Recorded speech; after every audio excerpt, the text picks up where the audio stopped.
Broers, ons weet dan seker almal nou van die moord wat die plaas van net laas week hier by Klappers, boer sy plaas doodgemaak. Verder in die week het ons nog 'n paar stories gehoor van Wallace Dean, mense wat doodgemaak is, Scots Dean, waar mense nog mekaar skiet en ook dood is. Ja, dit laat mens helemaal vir een ding kwaad, dat zoiets kan gebeuren, en die mense lyk as hulle gaan wegkom daarmee. En vir twee, laat die magteloos, wat gaan nou regtig doen? Kan nie regtig doen daarin, want wie is ons dan? Nou, maar te midden daarvan het is nog vandag die herdenking van die reformatie, 500 jaar herdenking van die reformatie.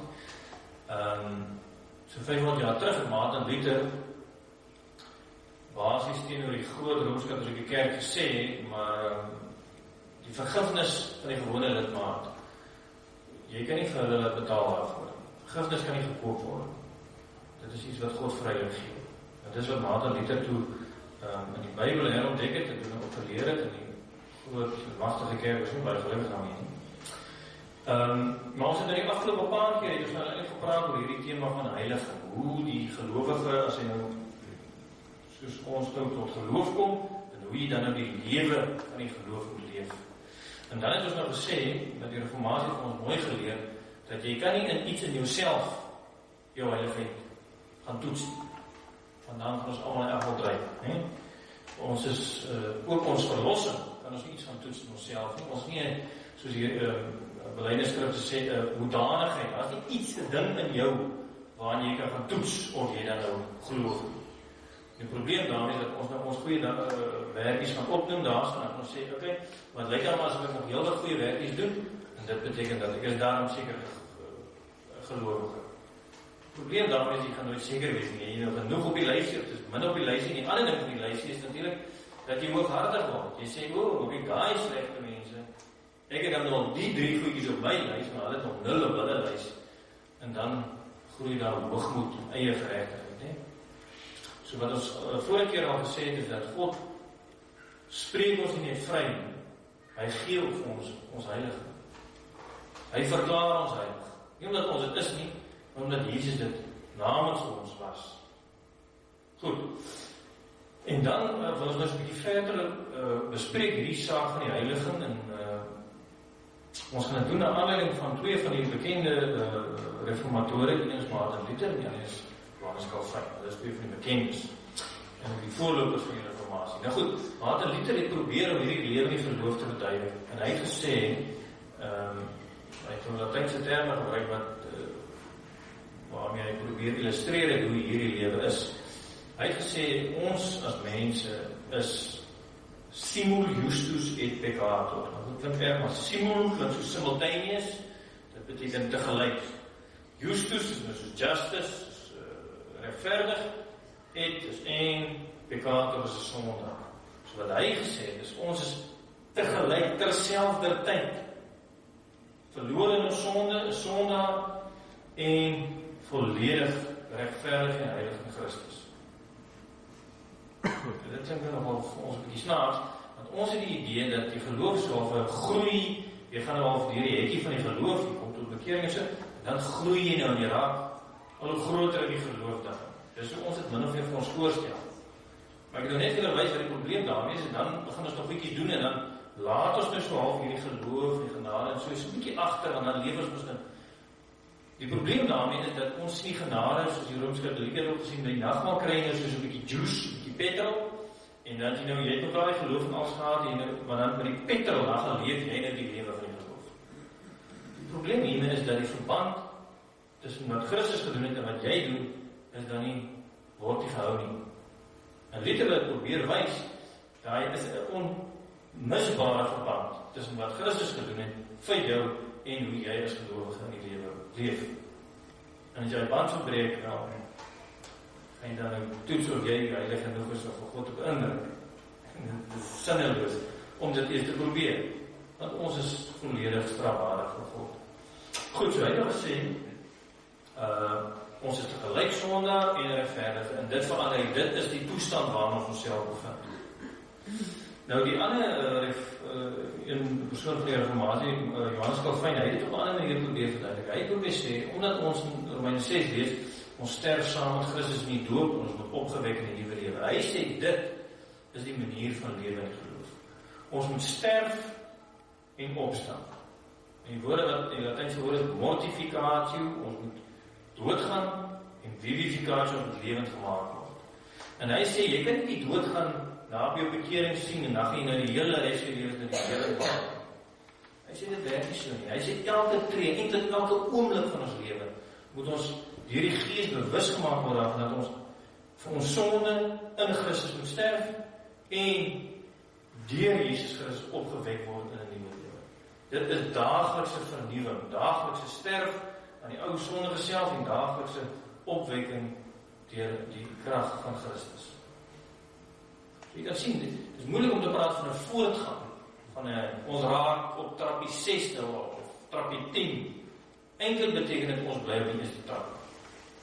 Eintlik beteken dit ons kan nie die eerste trappie gee, nie?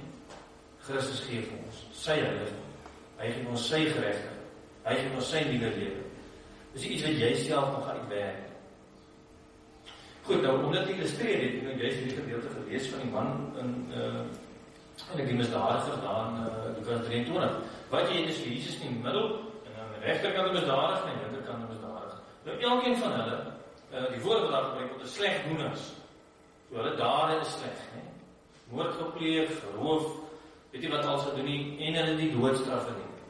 Nou hang hulle hier, die twee slegdoeners hier langs. Nou sê die een van hom, en dis hoe ons gewoonlik dink aan vergifnis. Ons dink, ag maar God skryf dit sommer net so af as dit weg. Dis as wat nooit gebeur het, né? Hy vee dit sommer net so uit. Ja, dis wat iemand wil, hy sê, Jesus, jy kan kom terug, jy sê van God, kry ons hier af, kry jou hier af, kry my af, baie lekker. Dan as ons nou gaan skotvry, en ons het niks te doen nie, en ons geen straf nie, en geen oordeel nie. God sê, sien het sommer maar net oor, en sê dit niks. Nou, dink julle, dit sal nou regtig iets gewees het wat Jesus kon doen. Sou die reg van God dan geseef het. Nee, dit sou nie. God sê, in sy woord, in sy wet, jy mag nie moord pleeg. Hy sê nie, jy kan maar moord pleeg as jy daarna nou al jammer is oor en so nie. Jy mag nie moord pleeg nie, dit verander nie. Geen kolletjie of pinkie van die wet sal ooit verander nie. En die straf daarvan is die dood, en dis wat ons in Romeine 7 lees. Sê Paulus, hy wil nie vir jy doen, hy kan nie, en die wet het vir ons die sonde opgeroep uit ons uit, en ons is totaal verloor in ons sonde. Ons kan nie eens 'n treetjie gee buite ons sonde. En dan gebruik Paulus interessant in Romeine 7 verduidelik, dat dit is soos 'n man wat getroud is met 'n vrou. Die vrou kan nie dan met iemand anders gaan trou nie, want sy is nou met die man getrou. So lank as wat hulle leef, is hulle getroud aan mekaar, want dis wat hulle beloof het. Nou as sy nou skei en met iemand anders trou terwyl die man nog leef, dan is sy egbrief tussen die Bybel. Maar as daai man sou sterf, ja, dan kan sy nou weer met iemand anders trou. Maar Paulus gebruik dit as 'n voorbeeld om te sê, ons is aan die wet gebonde, ons is verbind aan die wet, behalwe as ons doodgaan. As ons doodgaan, dan word ons vry van die wet. Nee? Maar ons wil nie doodgaan deel die dodge. Ons wil net sommer vry raak van die wet. Maar dit sien ons nie illustreer, is nie moontlik. Ons sien vir Jesus in die kruis, en hy klim nie af van die kruis af. Ek wil gou vir julle vinnig om ietsie daarvan te illustreer, en vinnig 'n klipie wys.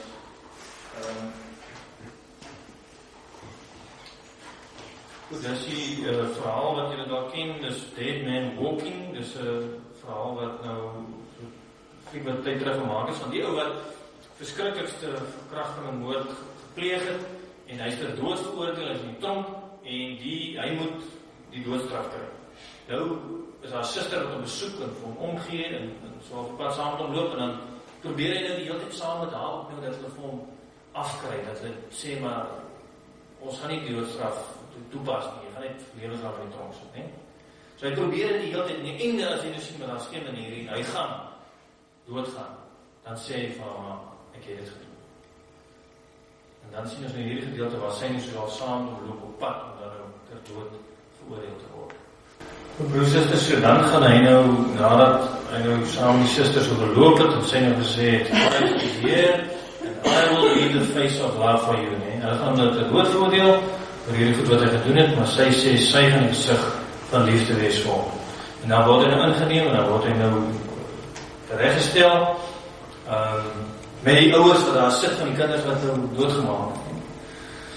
En dan is het eintlik ongelooflik hoe die toneel wys, ek het nou nie verder gewys nie, die grafies, maar hoe die dan wys hy so terug nou, die kinders doodgemaak word in die bos, op 'n verskriklike wrede manier, en dan vir hom wat nou hier besig is om tereggestel te word. En jy weet, is eintlik onmoontlik, hy moet doodgaan, want mens kan nie so iets toelaat nie. Aan die ander kant weet jy, maar hy is ook net 'n mens, wat ook genade nodig het. So die hele ding is, wat ons daar sien en wat ons aan die kruis sien vir die man langs Jesus, is dieselfde. En dis eintlik 'n uitdrukking van hoe ons geloof lewe is. Ons is eintlik ook hier langs Christus. En wie weet die sonde is ons ter dood veroordeel. Ons verdien nie dood. Ons wil graag afkom en sê, ag, dit is erg, ons het dit gedoen nie, of so. Ons weet dit is nie eintlik waar nie. So dis om Luther sê, tegelyk sondaar en in Jesus geregverdig. En soos Calvin het gesê, ons sterf, soos daai man sterf in die kruis vir sy sonde, was verantwoordelikheid neem uit die sonde, maar in Christus Jesus staan hy op in 'n nuwe lewe. Jesus sê vir hom, jy sal saam met my in die paradys wees. Jy sien, broers, dis eintlik is dit die manier van lewe van 'n gelowige. Ons weet, ons verdien nie dood, dit verander nie. Ons gaan sterf. Ons weet in Christus, in sy woord, is ons geheilig, is ons regverdig. Mense kan sê, Jesus is die gesig van liefde, soos die suster nou vir daai man is. So as ons daar in die kruis is, en ons weet, ons moet nie wees, ons verdien dit, dan moet ons luister en hoor wat die God deur sy woord vir ons sê. Dan moet ons luister na Jesus se woord. Dis omdat so belangrik is om kerk toe te kom, so belangrik om te hoor wat sy sê. En nie net hier en daar, nie elke dag. Sterf ons daar en hoor ons, jy is opgewek in die lewe. Dit is die weg van die geloof. En dis ook nie verniet dat net na hierdie gedeelte sien ons die tempel voorhangsel wat skeer. Dis die toegang na die allerheiligste. Niemand mag daar inkom nie. Dis waar God is. En toe Jesus nou namens vir hierdie misdadigers wat ek en jy is gesterf, toe skeer dit oop en toe het ons toegang. Ons wat sondaars is toegang tot die allerheiligste. Dit is interessant hoe dit staan in Hebreërs 10. Broers, ons het dus nou deur die bloed van Jesus vrye toegang tot die heiligdom. En dit op 'n weg wat nuut is en na die lewe lei. Hierdie weg het hy vir ons gebaan deur die voorhangsel heen. Dit is deur sy liggaam. Terwyl ons hom ook as grootpriester oor die huis van God het, laat ons tot God nader met opregte hart en met volle geloofsekerheid. Ons hart is immers gereinig en van 'n skuldige gewete, en ons liggaam is gewas met skoon water. Laat ons styf vashou aan die hoop wat ons bely, want God is getrou. Hy doen wat hy beloof het. So broers en susters, Jesus Christus se liggaam is soos die voorhangsel wat geskeur het. Dis soos toe aan die kruis is, toe sy liggaam gebreek, sodat hierdie sondaars om hom die lewe kan hê. Interessant genoeg het die Reformatie het eintlik hierdie Simul Justus die peccator, gelyk sondaar en regverdig, het hulle 'n ander dingetjie gesê, hulle sê, die peccator inrei, ons is, in der werklikheid is ons sondaars, en daai verander nie. Ons gaan nie na 'n volgende fase of vlak of iets. Ons is in wese sondaars. Maar dan sê hy Justus in spe, en dit beteken geregverdig in hoop. Die man is daar aan die kruis en hy weet hy gaan dood. So die man, hy weet hy sê ek gaan nou dood gaan. Maar die woorde van die vrou is daar lewe. En die woorde van God is daar lewe. Sien hy dwars deur die dood, sien hy die ewige lewe. So in die hoop is ons regverdig, is ons heilig. Het ons 'n nuwe lewe.